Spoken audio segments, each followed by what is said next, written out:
भगवान श्री राम श्री हनुमान जी महाराज से कहते हैं,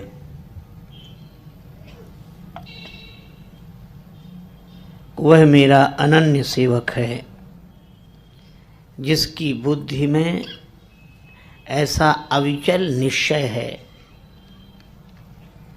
कि मैं परमात्मा का सेवक हूँ और चराचर जगत मेरे प्रभु का स्वरूप है।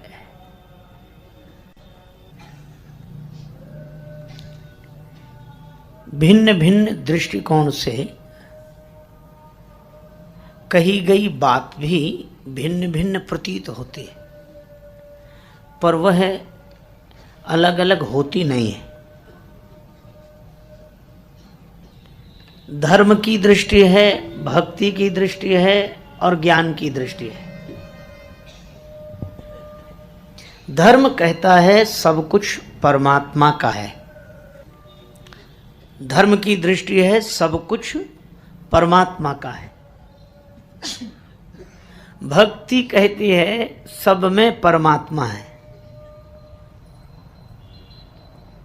और ज्ञान कहता है सब परमात्मा है।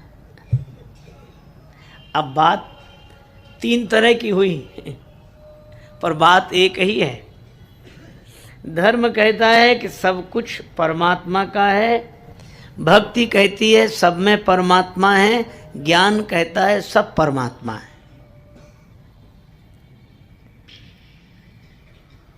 आपको लगेगा कि तीनों बातें एक कैसे हो सकती हैं? एक उदाहरण से अभी लगेगा कि एक है। आप ऐसे सोचो, जैसे आप ऐसी दुकान में बैठे हों जहाँ लकड़ी का सब सामान हो, कुर्सी, मेज, तख्त, फर्नीचर्स, और वहाँ तीन तरह के लोग पहुँचें और एक आदमी कहे कि ये सब लकड़ी का है, दूसरा कहे कि नहीं सब में लकड़ी है, और तीसरा कहे कि नहीं सब लकड़ी है। अच्छा बोलो, इन तीनों में गलत कौन कह रहा है? तीनों ही सही कह रहे हैं, लेकिन सब परमात्मा है। ऐसी अनुभूति के लिए ज्ञानी का अंतःकरण चाहिए। सब में परमात्मा है, ऐसी अनुभूति के लिए भक्त का अंतःकरण चाहिए। सब परमात्मा का है, ऐसे अनुभव के लिए धर्मात्मा का अंतःकरण चाहिए। लेकिन बात बिल्कुल सही है, सब लकड़ी का है, यह भी ठीक है। जैसे किवाड़, कोई कहे कि ये पूरा का पूरा लकड़ी का है, दूसरा कहे कि नहीं इसमें लकड़ी है, और तीसरा कहे यही लकड़ी है। तो सब एक ही बात तो कह रहे हैं, पर अपने अपने स्तर से कह रहे हैं। आप ऐसे विचार करके देखें। चलो एक और व्यवहारिक उदाहरण, कई बार विरोधी बातें प्रतीत होते हुए भी विरोधी होती नहीं है। जैसे हम लोग रायपुर शहर में बैठे हैं और एक आदमी दुर्ग से आता है, और दुर्ग में रहने वाले से कोई पूछे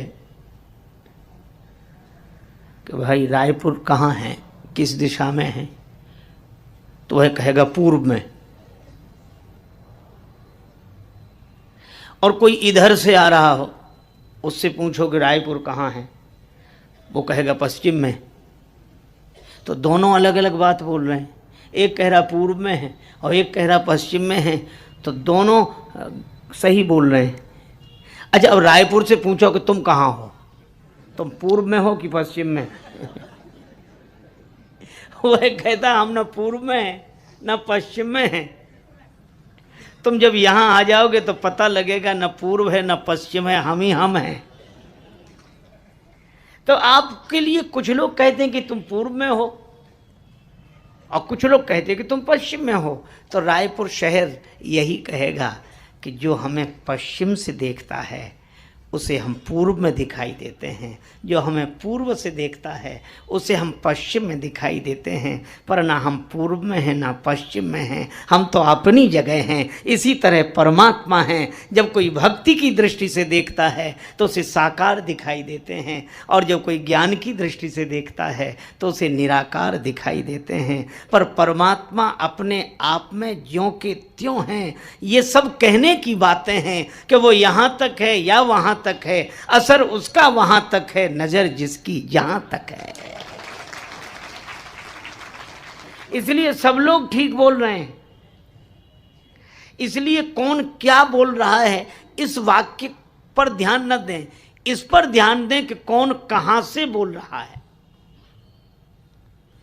और श्री हनुमान जी महाराज ने तो राम जी का स्वरूप जानने के बाद यही कहा, अध्यात्म रामायण का यह प्रसंग है।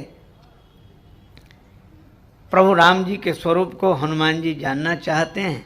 राम जी ने संकेत किया, श्री सीता माता ने उनको उपदेश दिया, और सीता माता ने उपदेश दिया तो हनुमान जी महाराज ने राम जी के स्वरूप का बोध प्राप्त किया।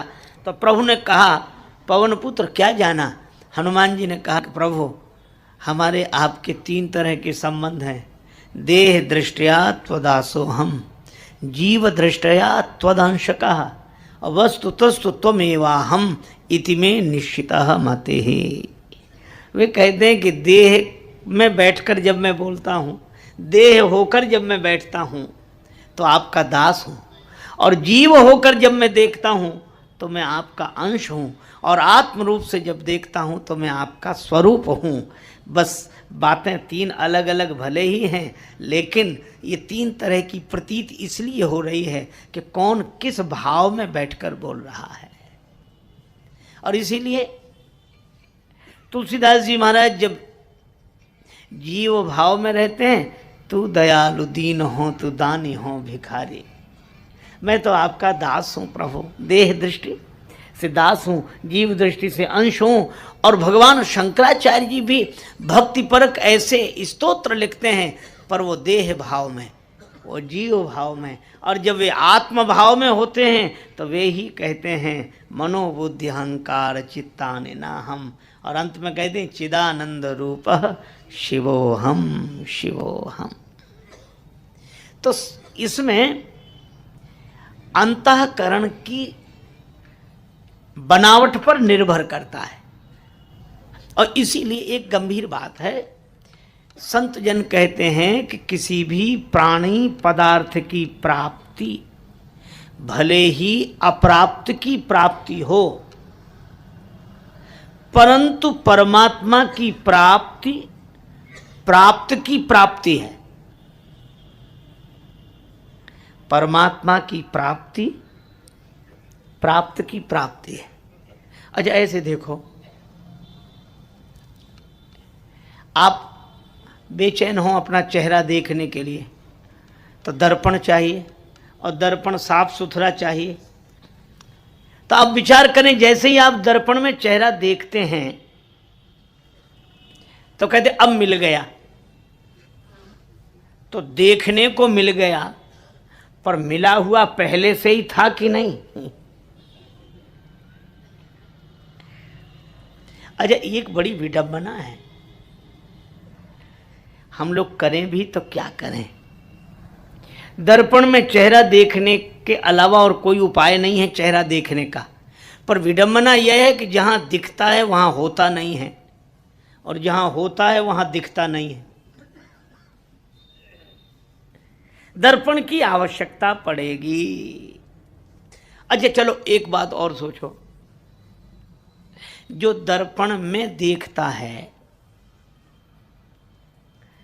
वह दर्पण में दिखता है। तो एक देखने वाला है, एक दिखने वाला है। अच्छा एक बात और सोचो, तो क्या चेहरा दर्पण में है, पर दिख वहीं रहा है जहां नहीं है, और जहां है वहां दिख नहीं रहा है।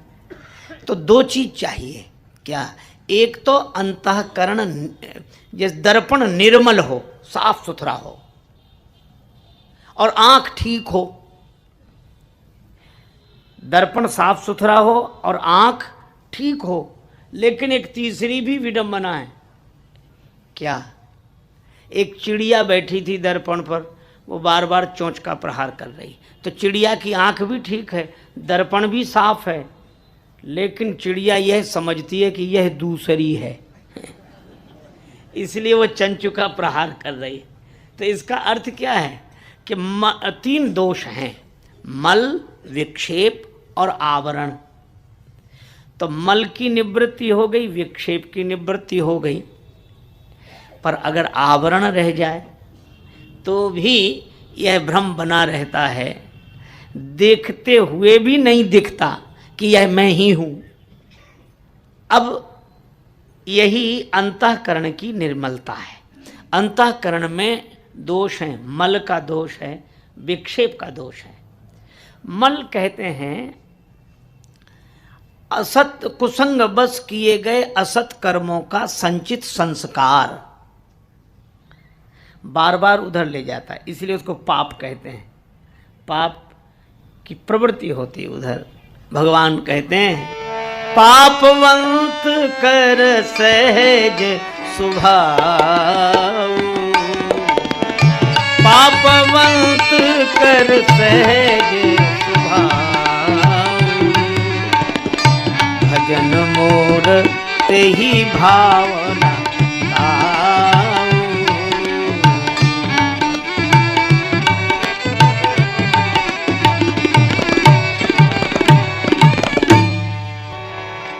अंतःकरण में मल है, पाप की वासना है।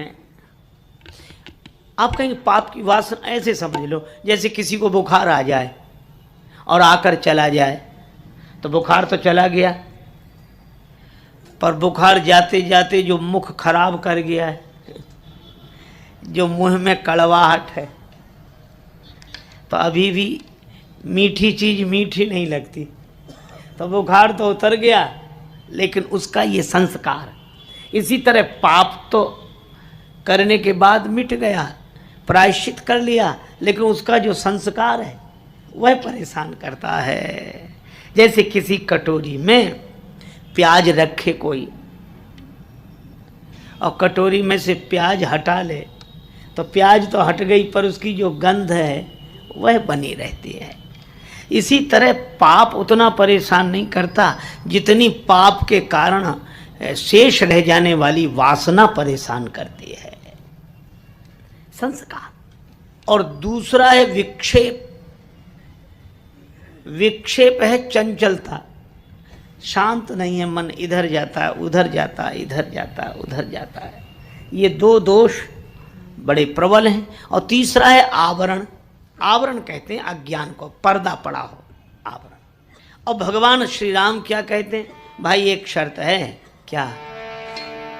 निर्मल मन जन सो मोहि पावा, निर्मल मन, निर्मल मन जन सो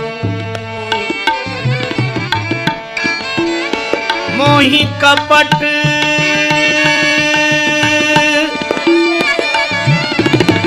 छल छिद्र न भावा, भावा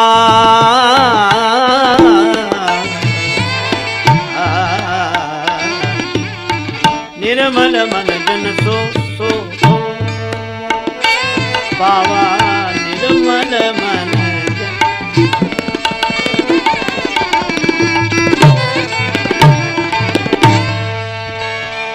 भगवान कहते हैं जिसका मन निर्मल हो वह मुझे प्राप्त करेगा। अंतःकरण निर्मल हो, बस। तो मूल बात यह है कि परमात्मा तो प्राप्त है, पर अंतःकरण की निर्मलता के बिना उसका अनुभव नहीं होता, उसका दर्शन नहीं होता।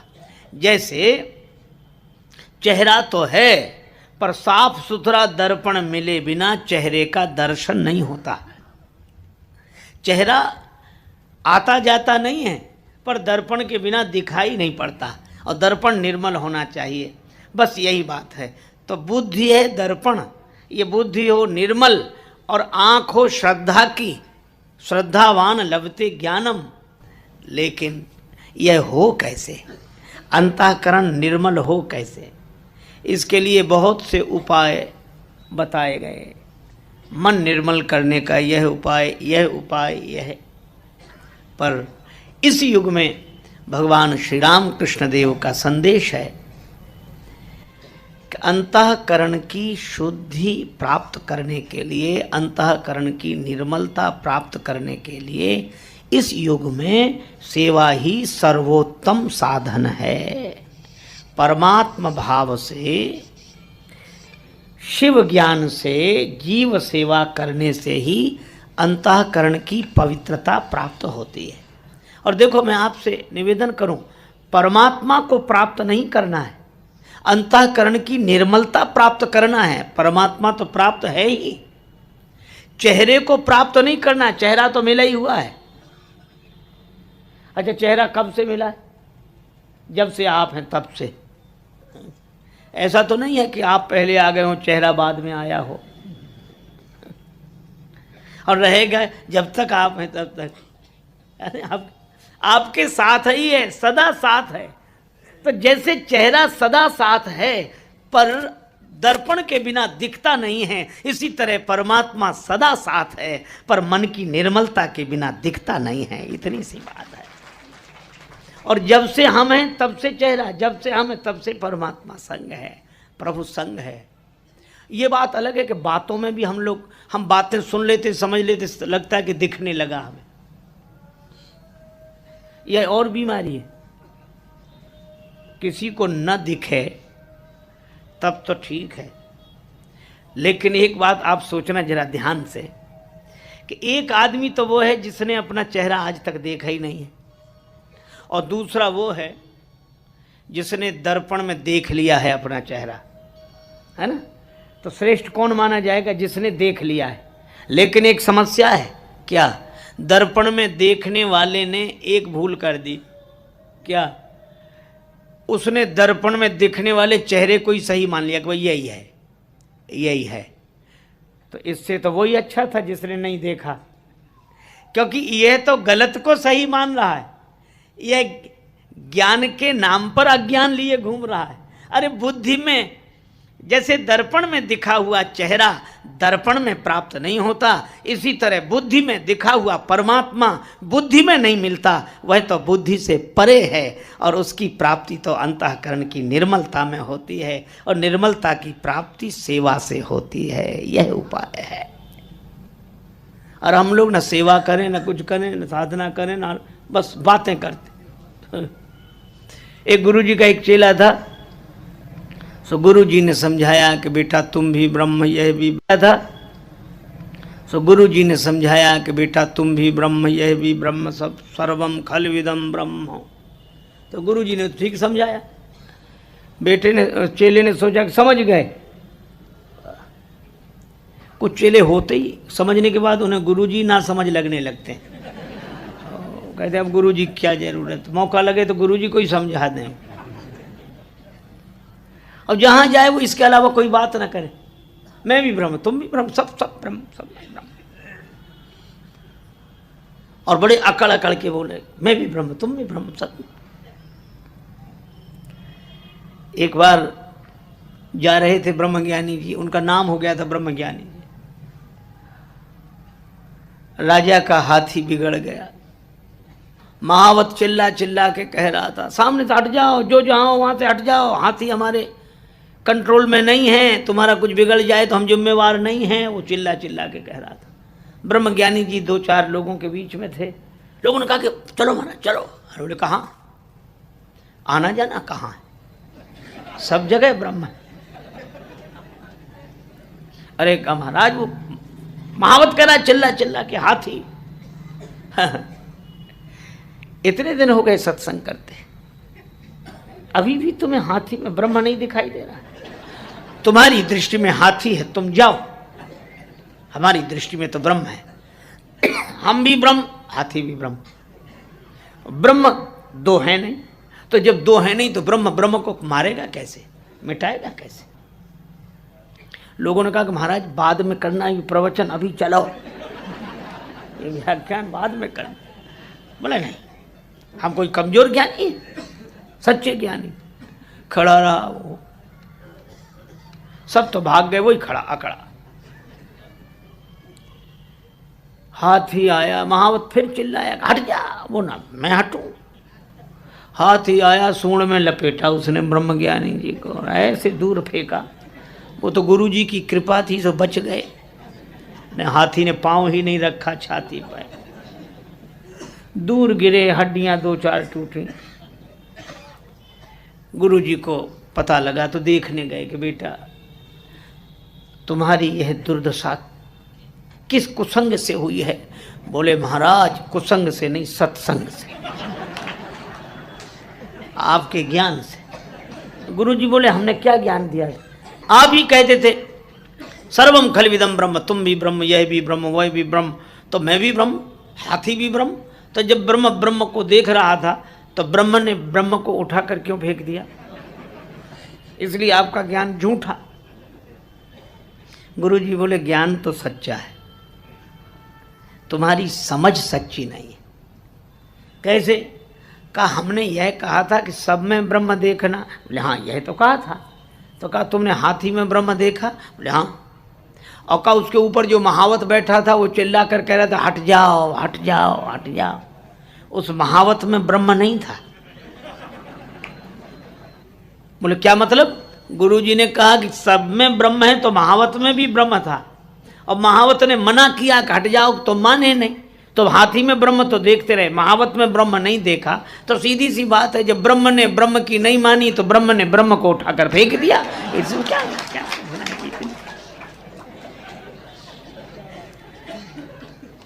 अरे इससे तो नहीं देखते तो अच्छा था। इसीलिए कबीरदास जी कहते हैं कहें कबीर में पूरा पाया। देखना वहां होता है, अनुभव यहां करना होता है। तो जैसे दर्पण में चेहरा देखकर अपने आप में आया जाता है, इसी तरह निर्मल बुद्धि में ब्रह्म को देखकर उसकी प्राप्ति अपने आप में होती है, स्वरूप में होती है। लेकिन इसके लिए अंतःकरण की निर्मलता कभी ही अगम जिम सुख ब्रह्म सुख अह मम मलिन जनेशु। अच्छा अब चलो, इन आज थोड़ी सी चर्चा है, मन लोग इस पर विचार करें कि अंतःकरण की मलिनता किन दो तत्वों के कारण है। तुलसीदास जी कहते हैं आह मम मलिन जने, एक तो अहमता और दूसरी ममता। ये अहमता ममता के कारण अंतःकरण मलिन है।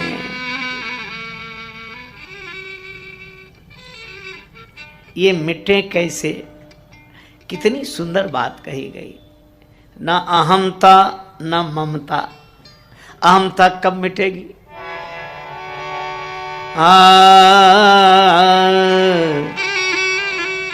श्री भरत जा रहे हैं राम जी के दर्शन करने के लिए। सभी लोग सवारियों में बैठकर जा रहे हैं। श्री भरत सानुज भरत पया दही जाही,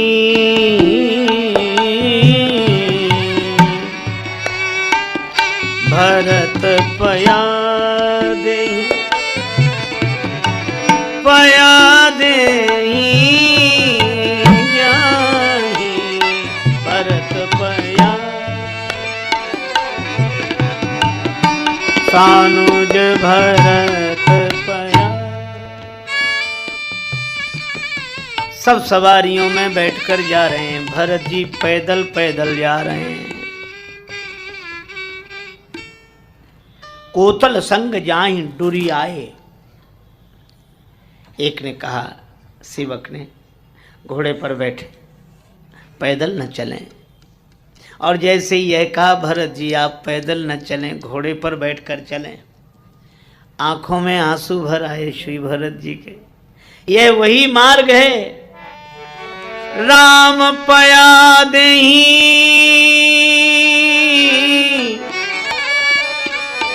पाए सिधाए, हम कहाँ रथ गज बाजी बनाए।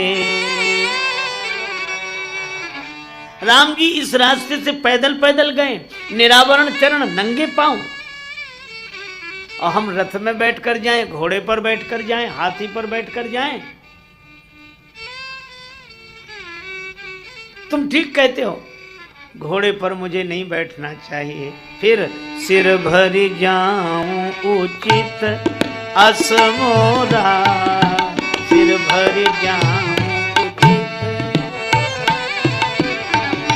सबते सेवक धर्म कठोरा जाऊं उचित।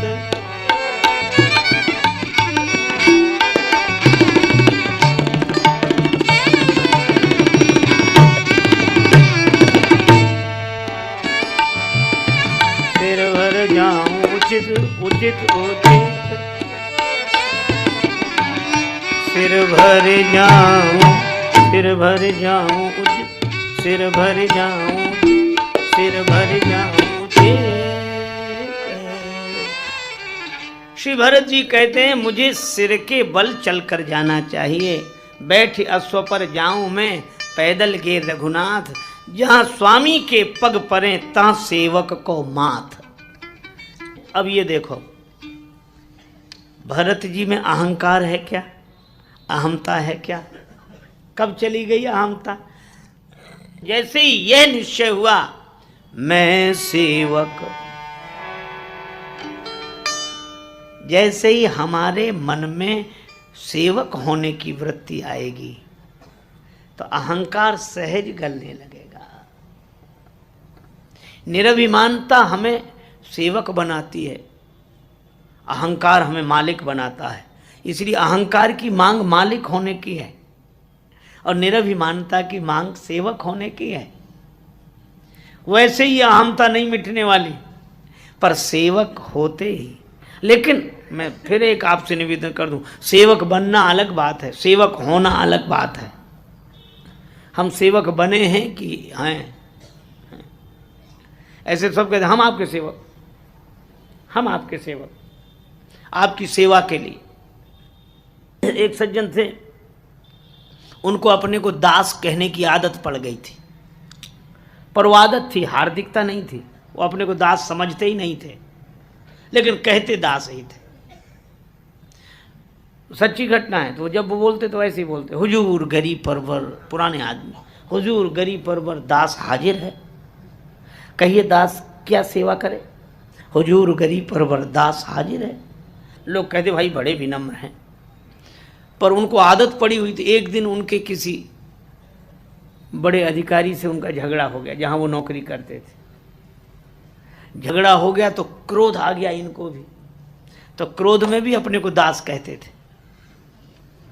कहते थे आप दास को समझते क्या है? और बड़े गुस्से में बोले दास को साधारण मत समझिए, हुजूर गरीब पर्वत, दास आपकी हड्डी तोड़ सकता है। तो वो अधिकारी कहने लगा कि तुम हुजूर कहते हो और हड्डी तोड़ते हो और अपने को दास कहते हो, तुम दास होकर हड्डी तोड़ोगे हुजूर? और गरीब परवर कहेंगे तो क्या बोला, हड्डी हुजूर समझ लीजिए दास आपकी जान ले सकता है, हड्डी सिर फोड़ सकता। बोलो, अब उसको आदत पड़ी थी कि हम दास हैं कहने की। तो ऐसे दास नहीं, दास वह जब हमारा मन स्वीकार कर ले, मैं तो तेरो दास जन्म जन्म को, मैं तो तेरो, मैं तो तेरो दास, मैं तो तेरो दास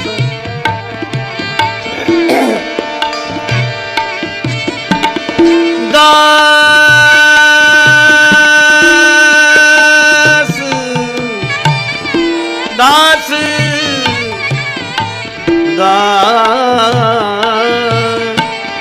दास तेरो दास जन्म जन्म को मैं तो तेरो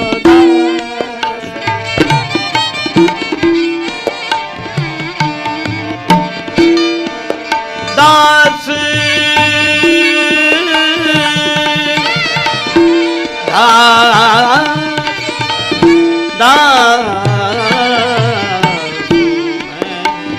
मैं तो तेरो दास जन्म जन्म को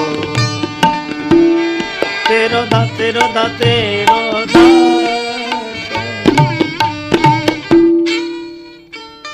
दास का भाव भीतर से आए, प्रभु मैं आपका दास हूं। यह भाव दृढ़ होते ही अहंकार विदा हो जाता है। आपने कथा सुनी होगी, धनुष रखा था जनकपुर में, बड़े बड़े राजाओं ने चेष्टा की, हिला ही नहीं अपनी जगह से। पर दूसरी ओर हम लोग यह भी कथा सुनते हैं कि श्री जानकी माता छोटी सी बालिका के रूप में आंगन को साफ कर रही थी, तो उन्होंने धनुष को बाएं हाथ से उठाकर दूसरी जगह रख दिया और आंगन को साफ करके फिर धनुष को रख दिया। क्या अर्थ है? अर्थ यह है कि धनुष माने अभिमान, और धनुष में बंधी रहती रस्सी, और रस्सी को कहते हैं गुण, संस्कृत में गुण बोलते हैं, और गुणों को भी गुण कहते हैं। और अभिमान क्या अर्थ हुआ? बोले जहाँ गुण होंगे वहाँ अकड़ तो होगी, जहाँ गुण होंगे तो गुणों का अभिमान तो होगा। भगवान श्री राम ने इसलिए तो धनुष तोड़ दिया, रस्सी छोड़ दी कि गुण बने रहें, अभिमान टूट जाए। गुण तो रहें पर गुणों का अभिमान न रहे। लेकिन यह प्रायः आपने इस भाव को श्रवण किया होगा, लेकिन दूसरे तरह से सोचें कि इस अभिमान को बड़े से बड़े राजा अपनी जगह से, राजा माने साधन, अनेक तरह के साधन करो, लाख कोशिश करो, यह अभिमान अपनी जगह से हिलता नहीं है और बढ़ता है, हिलता नहीं। लेकिन श्री सीता जी ने बाएं हाथ से उठा के दूसरी जगह रख दिया। इसका अर्थ यह है कि जिस अभिमान को बड़े से बड़े साधन अपनी जगह से हटा नहीं पाते हैं, उस अभिमान को अपनी जगह से हटा देना भक्ति के बाएं हाथ का खेल है। बाएं हाथ से नहीं जाता अभिमान, लेकिन कोई दास भाव स्वीकार कर ले, हार्दिकता से, तो अभिमान विदा हो जाता है। लेकिन एक बात मैं आपसे और कहूं, थोड़ी सी बारीक बात है, दास होने का भी तो अभिमान होगा, तो गांठ तो बनी ही रही, दास होने का अभिमान। देखो श्री सीता जी ने धनुष तोड़ा नहीं ना, उसकी जगह बदल दी और आंगन साफ करके फिर धनुष को रख दिया। बस मैं भी आपसे यही कह रहा हूं कि यह जो सेवा है, सेवा योग, जिसकी भक्ति के स्वरूप में हम लोग चर्चा कर सकते हैं, ये भक्ति अभिमान को तोड़ती नहीं है, अभिमान की जगह बदल देती है। जो अभिमान तन से जुड़ा था, जो अभिमान मन से जुड़ा था, जो अभिमान धन से जुड़ा था, वह अभिमान रघुनंदन से जुड़ जाए, बस यही भक्ति की सार्थकता है। हमारा अहम आकार ग्रहण करे, पर अभी जगत से जुड़कर अहम ने आकार ग्रहण किया था, अब भगवान से जुड़कर आकार ग्रहण कर ले। हम जगत के जाने क्या क्या बने, रेमन प्रेम प्याला पी ले, जग का बन के जिया बहुत, अब प्रभु राम का बन के जी ले। श्री बिंदु जी महाराज ने लिखा, दशा मुझ दीन की भगवन संभालोगे तो क्या होगा, अगर चरणों की सेवा में लगा लोगे तो क्या होगा। इसी पद्य में वे कहते हैं, यहाँ सब मुझसे कहते हैं तू मेरा है, तू मेरा है, मैं किसका हूँ। ये झगड़ा तुम मिटा दोगे तो क्या होगा। हम हैं, भगवान के हैं, हम भगवान के और भगवान हमारे। तो अभिमान तो रहा, लेकिन जगत का अभिमान, जगत से जुड़ा अभिमान व्यक्ति को बांधता है, पर भगवान से जुड़ा हुआ अभिमान व्यक्ति को मुक्त कर देता है, धन्य कर देता है। इसलिए का अगर अभिमान भी हो तो भगवान के दास होने का हो। साहिब सीता नाथ सो सेवक तुलसीदास।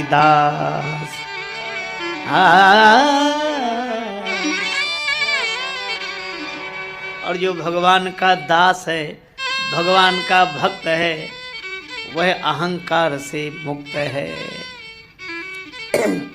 श्री सुतीक्षण जी ने भी तो भगवान से यही कहा कि प्रभु मैं एक ही वरदान मांगता हूं। क्या? बड़े आदमियों के यहाँ कई चीजें बेकार पड़ी रहती हैं और किसी गरीब को दे दो तो काम चल जाता है।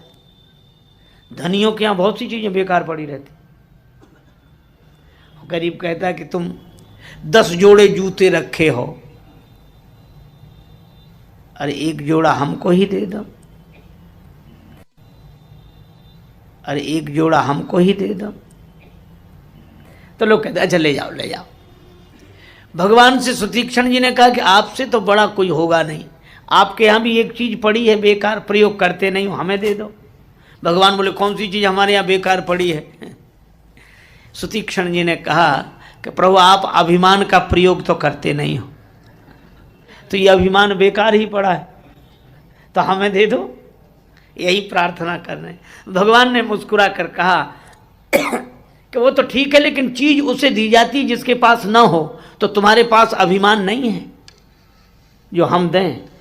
सुतीक्षण जी ने कहा यही तो रोना है कि हमारे पास हमारा अभिमान है और हम चाहते हैं कि जीवन हमारा हो और हमारे जीवन में अभिमान तुम्हारा हो। अस अभिमान जाए जनि भोरे, मैं सेवक रघुपति पति मोरे, मैं सेवक रघुपति।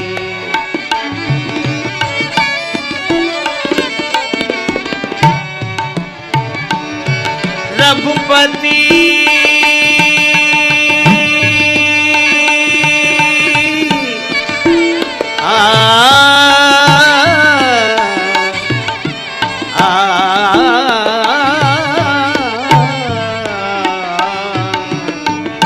मैं सेवक रघुपति,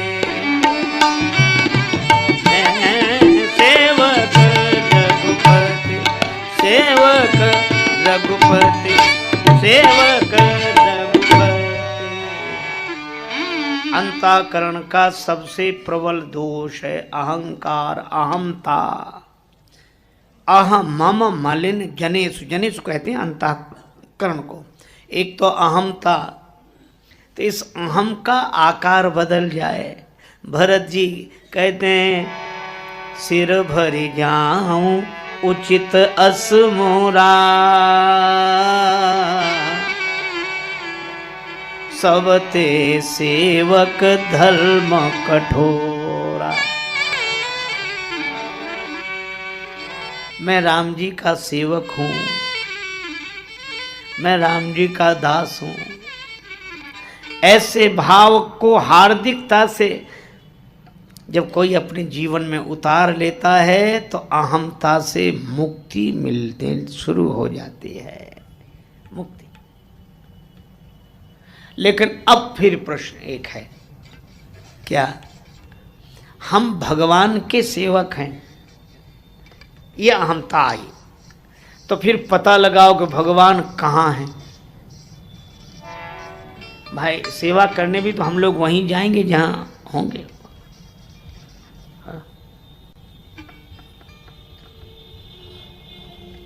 एक बार 2 बड़े संपन्न श्रीमंत सेठ बैठे थे, आपस में चर्चा हुई।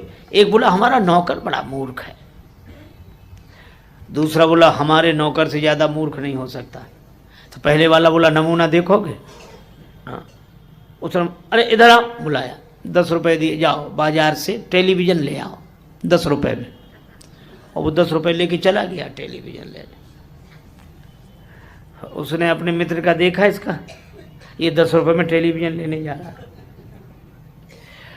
दूसरा बोला कि अब हमें अपने नौकर का नमूना दिखाने का अवसर दो। हाँ, उसने अपने नौकर को बोला इधर आओ। हाँ कहिए साहब। तुम ऐसा करो, ऑफिस तो तुमने देखा है? हाँ देखा है। ऑफिस में चले जाओ। हाँ तो वहां जाकर ये देखो कि हम वहां हैं कि नहीं।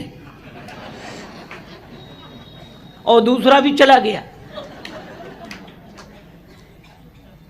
मालिक दोनों हंस रहे थे कि कैसे मूर्ख है, लेकिन ये मूर्ख की पहचान है जो अपने को मूर्ख समझे, जिसे अपनी मूर्खता ही समझ में ना आए। वो दोनों मिल गए वहां। नौकर मिले तो कहने लगे हमारा मालिक बड़ा मूर्ख है। क्यों? कह रहा था 10 रुपये में टेलीविज़न ले आओ। टेलीविज़न तो हम 4 ले जाते, पर उसे ये तो सोचना चाहिए था आज इतवार है, बाजार बंद है। बोलो। और दूसरा क्या कहता है कि हमारा मालिक और ना समझ, हमसे कहता था ऑफिस में जाके देखो कि हम वहाँ हैं कि नहीं। हमको भेजने की क्या जरूरत थी, फोन नहीं कर सकता था।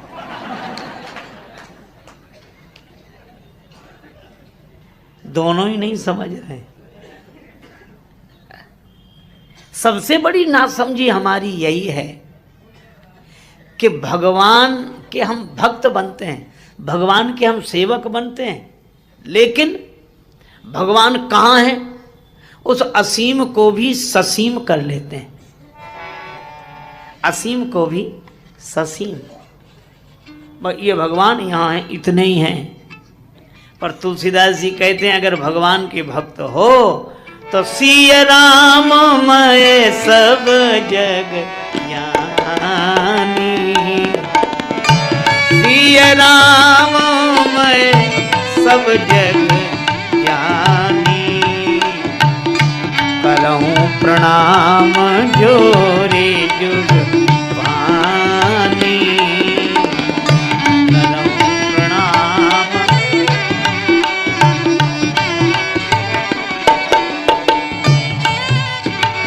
जड़ चेतन जग जीव जत, सकल नाममय जाने, बंदों सबके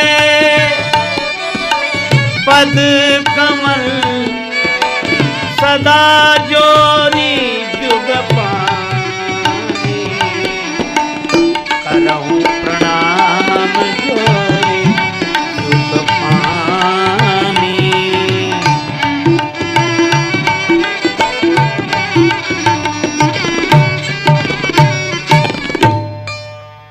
अब देखो, मैं भगवान का भक्त हूँ, मैं भगवान का सेवक हूँ, मैं भगवान का दास हूँ, और मेरे भगवान मंदिर में हैं।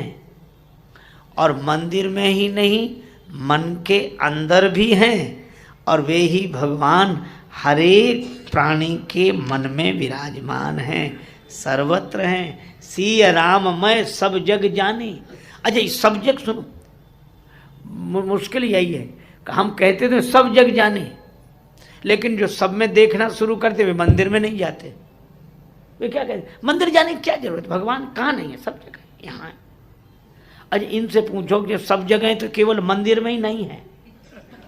अजीब बात है।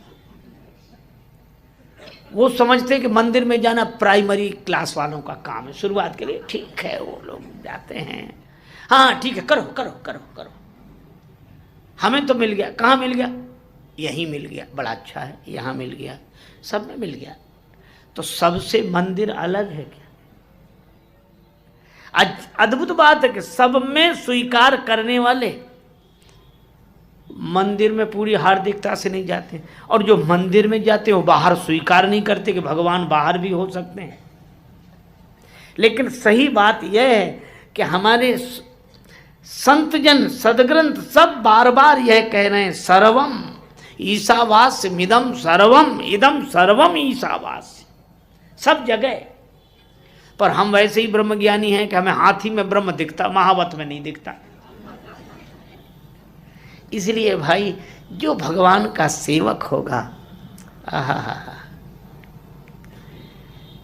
वह मंदिर में भी उतनी ही हार्दिकता से जाएगा, लेकिन सेवा करने के लिए समाज में भी उतनी ही हार्दिकता से जाएगा।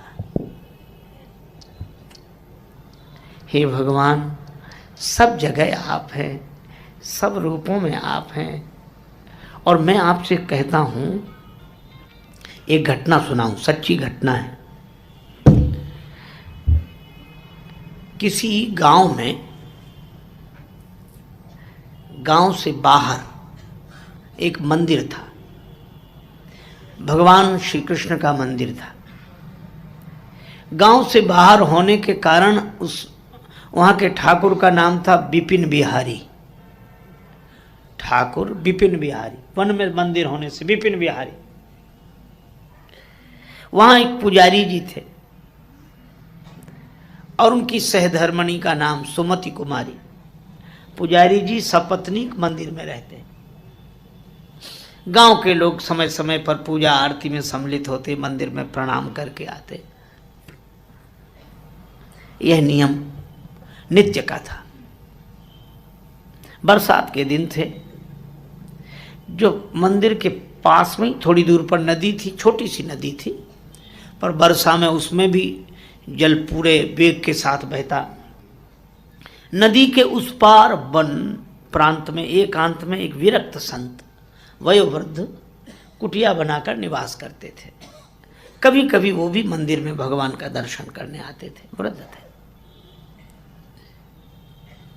एक दिन की घटना, सायंकाल पुजारी जी भगवान की आरती कर रहे थे। बस शुरू नहीं हुई थी, बस आरती ऐसे उठाई ही थी। इतने में एक आदमी दौड़ा दौड़ा आया, पुजारी जी, पुजारी जी। वो महात्मा जी आ रहे थे मंदिर में दर्शन करने के लिए।